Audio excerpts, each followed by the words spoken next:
예수를 본받아 332번째 시간입니다. 오늘 말씀의 범위는 마태복음 27장 3절로 10절이며 제목은 유다의 회개와 죽음입니다. 유다의 삶은 영적인 삶을 시작했다가 육으로 마감한 사람의 비참한 최후에 대해서 잘 묘사해주고 있습니다.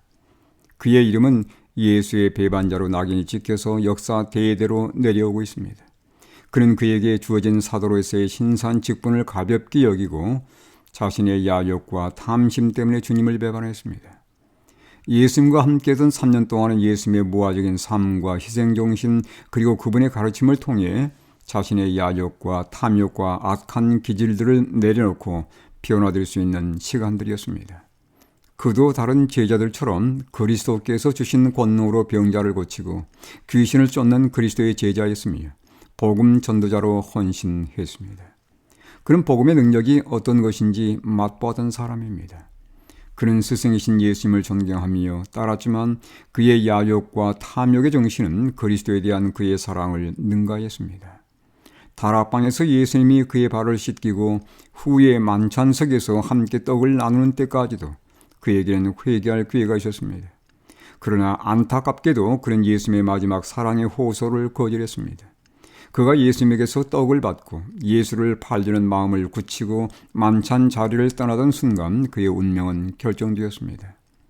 유다는 자신의 배반을 통해 예수님이 이적을 행사하시어 결박을 풀고 죽음을 벗어나 자신을 메시아로 선언할 수 있는 절호의 기회가 되기를 바랬습니다. 그는 철저히 계산적이었습니다. 만약 그렇게만 된다면 예수님이 왕좌에 오르는 일에 자신의 공적이 크게 평가를 받을 것이었습니다. 그러나 예수님은 유다의 계산과는 전혀 다르게 행동했습니다. 순순히 포박을 당하고 불법으로 모인 사내들인 앞에 끌려가 조롱과 모욕과 수치를 당했습니다. 예수님이 죽음으로 향하고 있음을 감지한 유다는 자신이 예수를 배반하고 죽음에 넘겨주었다는 사실에 공포심을 느끼기 시작했습니다. 유대 지도자들에 의해서 예수님에게 사형 선고가 내려지자 유다는 두려움과 양심의 가책으로 견딜 수 없었습니다. 마태는 이렇게 기록하고 있습니다. 그때 예수를 판 유다가 그의 정죄됨을 보고 스스로 뉘우쳐 그 은 30을 대제사장들과 장로들에게 도로 갖다 주며 이르되 내가 무죄한 피를 팔고 죄를 험하였도다.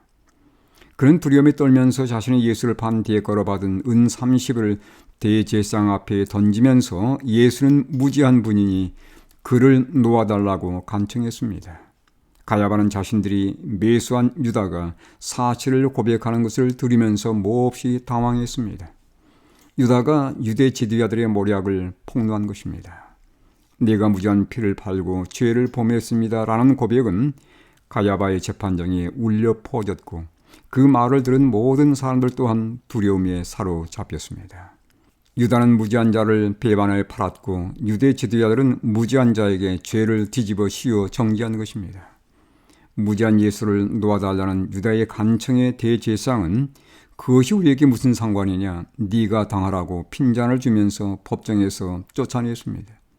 그 말은 네가 한 일이니 네가 책임져라는 의미였습니다. 유다는 무죄한 피를 팔고 죄를 범하였다라고 뒤늦게 뉘우쳤지만 그것은 죄를 회개하면서 오는 고백이 아니라 두려움에서 오는 후회였습니다. 회개와 후회는 어떻게 다를까요? 회개는 변화를 낳지만 후회는 자신에 대한 미움과 증오를 낳습니다. 결국 유다는 자신에 대한 미움과 증오를 견디지 못해 스스로 목매어 죽고 말았습니다. 한편 유다가 내던진 돈은 대제사장들의 합의에 의해서 토기장의 밭을 사서 나그네들을 위한 묘지를 마련한 일에 사용되었습니다. 이 묘지의 유래를 따라서 사람들은 그 밭을 피밭이라 불렀습니다. 이 사건 또한 선자의 예언을 성취한 사건이었습니다. 그들이 그 가격 매겨진 자, 곧 이스라엘 자손 중에서 가격 매긴 자의 가격 곧 은 30을 가지고 토기장의 밭값으로 주었으니 이는 주께서 내게 명하신 바와 같으니라. 스가랴 11장 12절 13절의 말씀입니다. 예수님과 연관하여 이렇듯 구약에 예언된 다양한 사건들이 드러나고 있었지만 유대 지도자들은 그 모든 것을 철저히 무시해 버렸습니다. 유다는 영으로 시작했다가 육으로 마쳤습니다. 그는 하늘의 귀한 은혜를 맛보았지만 자아를 굴복하지 못하고 세상 욕심을 따라 살다가 결국 예수를 버리고 말았습니다. 내게는 유다와 같은 특성이나 기질은 없는지요? 아직 은혜의 비둘기가 머물러 있는 때에 그분 앞에 자아를 내려놓음으로 믿음으로 승리하는 성도들이 되시기를 간절히 바랍니다.